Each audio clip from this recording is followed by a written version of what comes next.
بسم الله، أول حاجة كده معايا كمية من البطاطا، وفي الوصفة دي مش لازم أبدًا وزن، أي كمية بطاطا موجودة عندِك هتقشّريها، الأول طبعًا بنغسلها كويس جدًا، وبعد كده بنقشّرها وبنقطّعها قطع صغيرة بالشكل ده، تمام، وأنا مستخدمة يعني حوالي دول كانوا أقل من كيلو، ضِفت عليهم شوية مَيّة كده بُصّوا، مَيّة مغلية تكون باينة منها بس كده البطاطا، وضِفت عليها حوالي 3 معالق كبار من السكر، وطبعًا السكر على حسب رغبتِك، وهاقلّبهم كويس جدًا مع بعض، وهاهدّي عليهم النار واسيبهم مش لازم تغطّيهم ولا أي حاجة، هاسيبها لحد ما تشرب المَيّة دي كلّها خالص، تمام، حابة تبدّلي المَيّة باللبن تمام، براحتِك زي ما أنتِ حابة.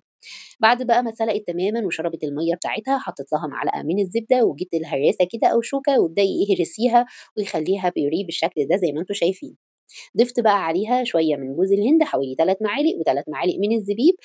لو مش متوفّر عندِك أو مش بتحبيهم بلاش، دي إضافات، حابة تضيفي مكسرات أو سوداني أو رشة قرفة براحتِك خالص، كل دي إضافات. أنا ضِفت شوية من الفانيليا وخلاص على كده هي تمام. باحضّر بقى الطواجن بتاعتي من غير ما أدهنها ولا أي حاجة وأوزّع فيها كمية البطاطا بالشكل ده، تقدري تعمليها كلّها في صينية واحدة عادي جدًا براحتِك زي ما أنتِ حابة، بس أنا قُلت بقى إيه كل واحد ياخد الطاجن بتاعه سخن كده ويتدفى في الجو البارد ده، فعشان كده حبيت أعملها في الطواجن، وبدأت أسويها بالشكل ده زي ما أنتم شايفين بمعلقة، كمية البطاطا تقريبًا نُص الطاجن تمام كده؟ تمام خلاص كده ضبطتهم، هاسيبهم بقى على جنب ونروح نعمل الكريمة اللي هتعجبكم جدًا إن شاء الله. معايا هنا كوبايتين من الحليب هاضيف عليهم 4 معالق كبار من السكر، وزي ما قُلت لكم السكر على حسب رغبتكم.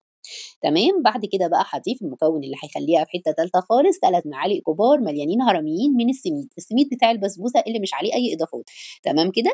على نار هادية جدًا بقى دي التركة بتاعة تسوية السميد، النار تكون هادية جدًا وإيدِك ما تسيبش تقليب، هو بياخد وقت شوية بس لازم يستوي ويغلي كويس جدًا عشان يدّيكِ طعم حلو، والسميد دايمًا بيحب ياخد فانيليا، فادّي له فانيليا كده حبّة حلوين أو باكيت فانيليا لو عندِك باودر ومعلقة كبيرة كده من الزبدة، وكل ده وإحنا عمّالين نقلِّب أنا عايزاها تغلي غلوتين 3، 4 كده عشان السميد يستوي، كل ده على نار هادية شايفين؟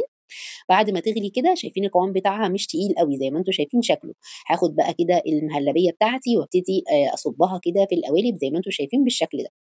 تمام، بعد كده هاروح بقى حاطاهم في صينية أو صاج كبير وأدخّلهم الفرن على درجة حرارة 200 بيقعدوا حوالي ربع ساعة وهي خدت لون لوحدها من غير ما أنا أفتح عليها الشواية، ما خدتش معاكِ لون شغّلي لها الشواية تاخد معاكِ لون، بُصّوا بقى شكلها عامل إزاي، بجد خطيرة جدًا، على فكرة دي ما دخلتش التلاجة، دي مش بتدخل التلاجة، دي بتتاكل كده سخنة أو دافية، تمام، بُصّوا بقى القوام، أنا عايزة أورّيكم من قرب كده القوام بتاعها حكاية يا جماعة، الكريمة رهيبة، بجد تستحق منكم تجربة وهتدعوا لي عليها من جمالها وحلاوتها، اعملوا لي لايك وشير لو الفيديو عجبكم وبألف هنا وشفا وبس كده.